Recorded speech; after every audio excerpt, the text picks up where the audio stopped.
Aminata Kane, coordinatrice nationale du parrainage plan international, bureau de Saint-Louis.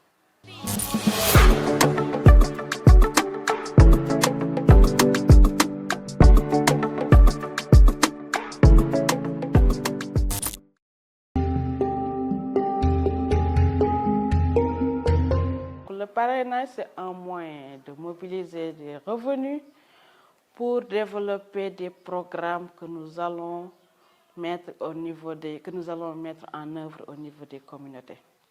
Le parrainage, c'est ça. Maintenant, c'est le triangle de plan international. C'est une relation que plan international tisse à travers les familles, les SI, par les parrains qui sont là à travers les ENO avec lesquels nous travaillons. Donc ces parrains ont l'objectif de changer les vies des personnes les plus vulnérables, particulièrement des enfants. Parce que quand on change la vie d'un enfant, on change la vie de toute une famille, la vie de toute une communauté. Donc c'est à travers ces revenus que Plan met en œuvre des projets au niveau des communautés avec les enfants, avec les familles, et le choix des enfants aussi, c'est basé sur des critères très bien définis que nous ne pouvons pas peut-être dire ici, mais il faut savoir que c'est vraiment un système très noble et qui permet vraiment une communication, une relation constructive entre les familles parrainées, les enfants parrainés et leurs parents qui sont dans les pays développés. C'est l'enthousiasme d'abord. Je vais le dire, je suis vraiment enthousiaste de venir au bureau tous les jours. Si ce n'est pas au bureau, c'est sur le terrain. C'est avec beaucoup de plaisir. Pourquoi? Parce que depuis toute petite, j'ai rêvé, travaillé dans les ONG pour venir en aide les personnes les plus vulnérables. Ça, c'est depuis que je suis petite. Donc, c'est un rêve qui se réalise en venant à plan international, qui travaille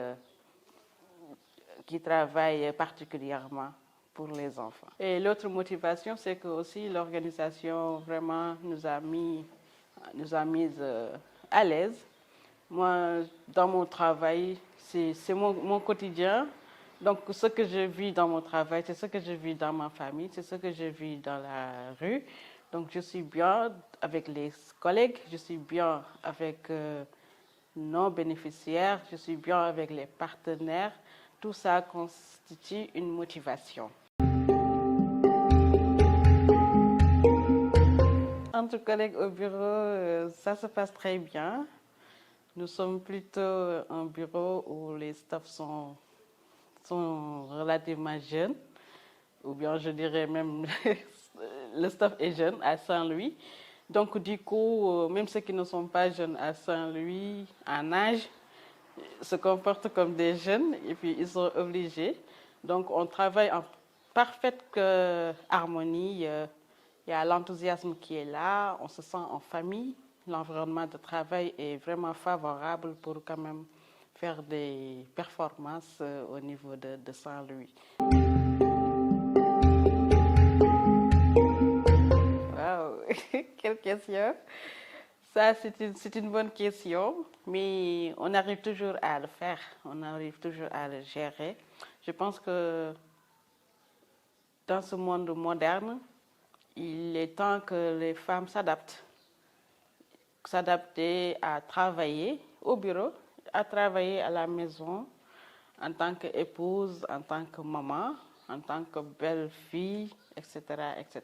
Donc la femme peut porter plusieurs casquettes et arrive à faire la différence dans les rôles.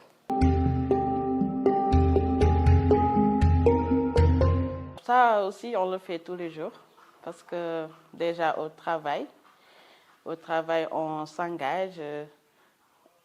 Quand on voit des inégalités, on s'engage à travailler pour un peu relever le gap.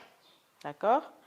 Nous avons déjà à plan international un cadre qui s'appelle Women at Work. Donc, toutes les femmes de plan international y participent en donnant des contributions par rapport à toutes ces inégalités que nous constatons dans notre société. Au-delà du travail aussi, dans la vie courante, comme à la maison, comme dans la société, nous voyons ces aspects-là et nous faisons de notre mieux pour contribuer à renverser un peu la situation en faveur des femmes, en faveur des filles.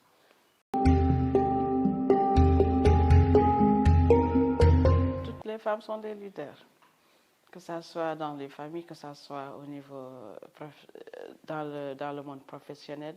C'est des leaders parce que c'est des femmes qui sont solidaires entre elles. Donc quand une femme est dans une posture qui lui permet de tirer les autres femmes à ce même niveau, ça c'est le leadership féminin.